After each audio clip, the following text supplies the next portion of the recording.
성경은 현재 악과 그리고 이 고통이 정말 이 세상에 가득한 것 같지만 하나님께서는 영원하지 않다라고 이렇게 말씀을 하는 거예요. 예수 그리스도의 이 보혈의 능력은 악을 완전히 도말시키는 겁니다. 그렇기 때문에 우리가 일거수일투족 바짝 긴장을 하고 주의 이름으로 기도하면서 헤쳐나가야 될 줄로 믿습니다. 하나님은 결국 모든 악과 이 고통을 없애고 새하늘과 새 땅을 이루어 주실 거라고 하나님께서 계시록 21장에 말씀을 합니다. 계시록 21장 4절에 보면은 모든 눈물을 그 눈에서 닦아주시니 다시는 사망이 없고 애통하는 것이나 곡하는 것이나 아픈 것이나 이러한 것들이 다시는 있지 아니하리라.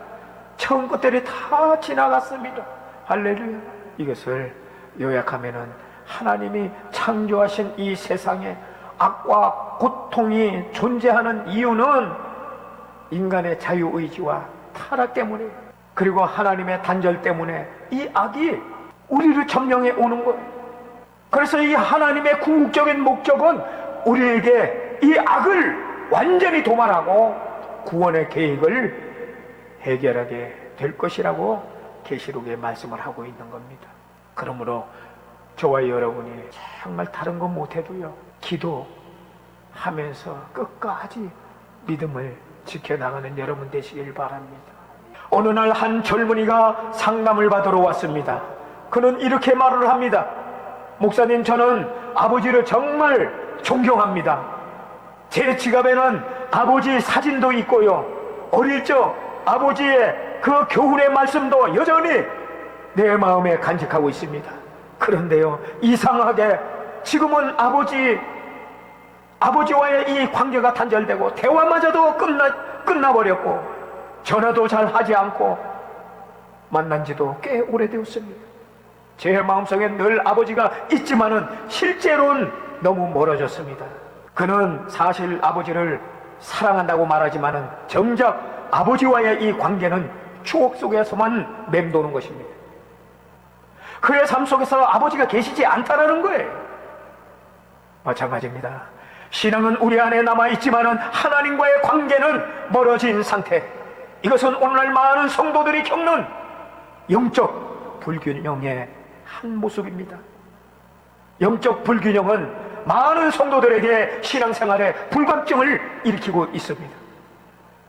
신앙의 외형은 있습니다. 그런데 하나님의 중심이 없다라는 거예요. 오늘 이사야 29장 13절 개역개정에 보면은 말씀은 형식적 신앙을 책망하는 하나님의 탄식이 있는 겁니다. 오늘 이 본문 말씀을 보면서 예배는 드립니다, 찬송도 합니다, 그러나 마음은 딴 곳에 있다라는 거예요. 현대 교인들이 이와 같이 비슷하지 않습니까? 주일 출석은 하지만은 주중에 하나님과의 교제가 없고 생활이 바쁘기만 합니다. 입이 뛰고 저리 뛰고 잠 못 이루면서 피곤한 이 몸을 이끌면서 바삐 살아갑니다. 하나님을 물론 존재적으로는 인정하지만은 인격적으로 멀어져 있습니다. 그야말로 신앙의 큰 능력을 잃어버리고 있는 것이에요. 이러한 경우 종교적인 습관은 유지되겠지만은 인격적으로 교제가 없어요. 여러분 한번 생각해 보세요. 우리가 아는 사람하고 알면서 인격적으로 교제하는 사람하고 엄청난 차이가 나는 겁니다. 하나님과의 인격이 결여되면은 주일 예배, 헌금, 봉사 빠짐없이 하지만은 불행하게도 하나님과의 이 관계가 온전하지 못하다라는 거예요. 왜? 개인적인 교제가 거의 없기 때문에. 하나님은 인격입니다. 그 인격이 만남이 있어야 된다라는 거예요. 그러기 위해서는 하나님과 끊임없이 교제, 기도를 해야 되는 겁니다. 말씀을 묵상을 해야 되는 거예요. 그리고 회개를 해야 됩니다. 여러분, 회개를 하지 않으면 하나님과의 인격이 세워질 수가 없어요. 여러분, 하나님의 개인적인 인격 교통이 없는 사람은 물론 하나님을 존재로 믿지만은 인격적으로 만나지 못하는 상태입니다. 우리는 하나님을 인격으로 만나야 될 줄로 믿습니다. 그래야만이 영적 균형을 유지할 수가 있는 것이에요. 우리 주님과 인격적인 관계를 유지하기 위해서 중요한 몇 가지 조건이 있어요. 먼저 성령으로 거듭나야 된다는 거예요. 타락한 인간의 인격만으로는 주님과의 온전한 관계가 불가능한 게, 그렇기 때문에 우리가 성령의 도우심으로, 성령의 충만함으로 성령의 열매를 맺어야 되는 거예요. 갈라디아서 5장 22절에 보면은 사랑과 희락과 화평과 오래 참음 자비 양성 충성 온유 절제, 이 9가지 성령의 열매가 맺어져야 우리에게 하나님과의 인격이 회복되어지는 줄로 믿습니다. 그리고 우리의 삶이 새롭게 태어나는 거예요. 두 번째로 주님의 중심의 삶으로 돌아가야 한다는 거예요. 내 중심의 삶을 버려야 되는 거예요. 내 고집과 내 아집을 버려야 되는 거예요. 그것은 내가 죄악 가운데 만들어진 인격의 형성이 만들어진 거예요. 이것을 버려야 되는 거예요. 모든 내 삶의 영역에 예수 그리스도를 주인으로 모셔야 된다는 거예요. 그리고 예수 그리스도의 뜻에 순종을 해야 하는 것입니다. 세 번째로는 말씀과 기도입니다. 성령의 교통, 말씀과 기도를 통해 끊임없이 우리 주님과 교제하며 성령의 인도하심을 따라서 우리가 살아야 한다는 겁니다. 네 번째로는 거룩한 삶을 추구해 나가야 되는 겁니다. 날마다 우리가 경건한 신앙과 순결한 마음을 가져야 되는 거예요. 가슴에 뜨거운 이웃을 사랑하는 그 마음이 불을 듯 일어나야 우리가 예수님의 인격을 닮아가는 것입니다. 우리는 이러한 삶의 선택이 필요한 것이에요. 그리고 다섯 번째는 주님께 삶의 주권을 우리가 맡겨야 되는 거예요. 자신의 모든 삶의 영역을 주님께 내어드리고 우리 예수 그리스도께서 나의 주인이 되심을 인정하고 사랑하는 그 태도가 중요하다라는 겁니다.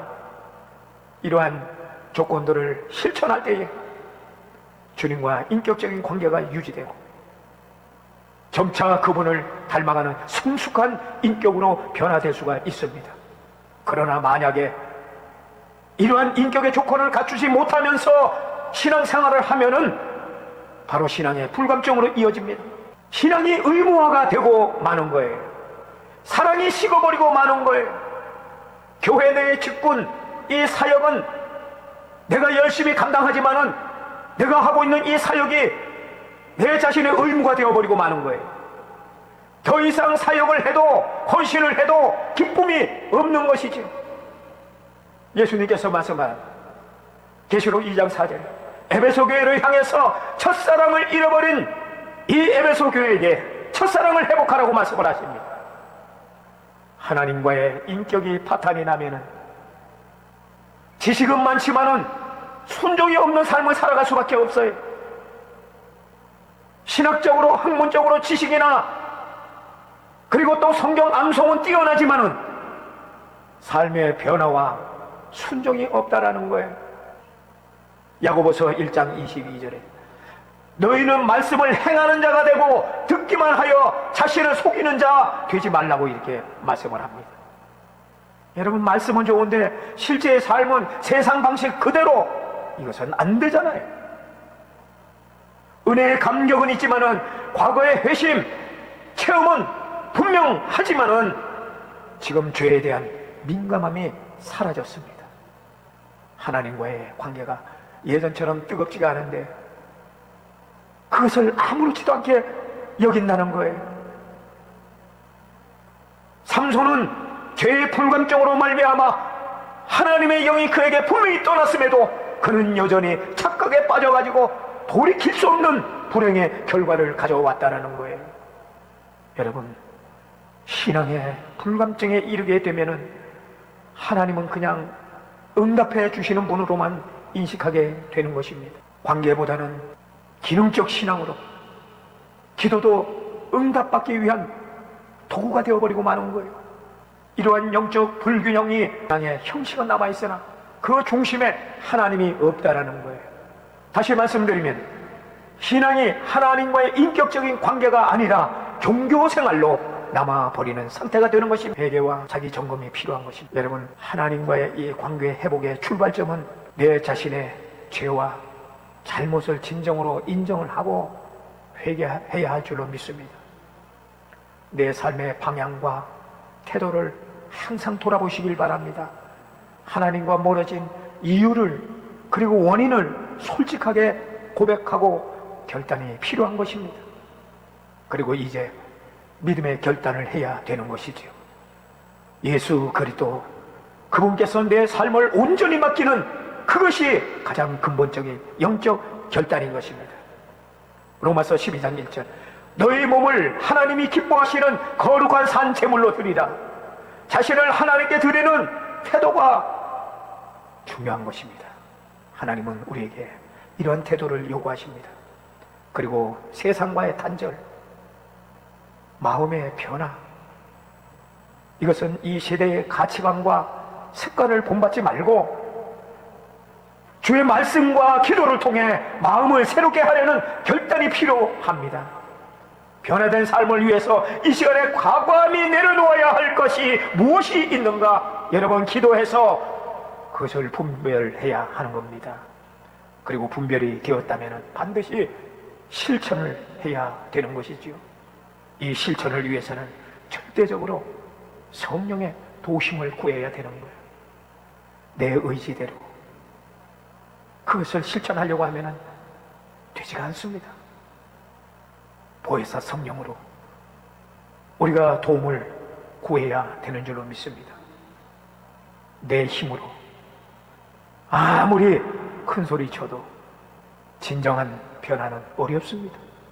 성령의 인도와 도심을 구하는 겸손한 자세가 필요한 것입니다. 그러할 때 성령께서 내 마음을 새롭게 해 주실 줄로 믿습니다. 용서와 화해의 결단으로 이끌어 주신다는 거예요. 결론적으로 말씀을 드리면 하나님과의 이 관계 회복을 위해 내가 먼저 해야 할 영적 결단은 무엇인가? 바로 회개입니다. 그리고 믿음의 결단을 하세요. 세상과의 단절입니다. 그리고 성령의 도심을 구하는 것이, 이 모든 과정은 하나님께서 내 삶을 온전히 맡기고 말씀과 기도로 마음을 새롭게 하는 데서 시작이 됩니다. 그러면 나를 다시 한번 점검을 하세요. 나는 지금 하나님을 누구로 인식하고 있는가? 내가 기도하지 않으면 불안한가? 아니면은 기도하지 않아도 괜찮은가? 이 물음이 있어야 됩니다. 하나님의 음성을 내가 언제 들었던가? 이 물음이 있어야 됩니다. 디모데후서 3장 5절에 보면 경건한 모양은 있으나 경건의 능력은 부인하니 이 같은 자들에게는 내가 돌아서라. 여러분, 예수 그리스도 십자가 사랑과 능력을 회복해야 될 줄로 믿습니다. 그것마저 안 된다고요? 그렇다면 지금 보혜사 성령님의 도우심을 간절히 구하는 여러분 되시기를 바랍니다. 우리 주님과 단절된 그 인격이 회복되게 해달라고 간절히 기도하는 여러분 되시기를 바랍니다.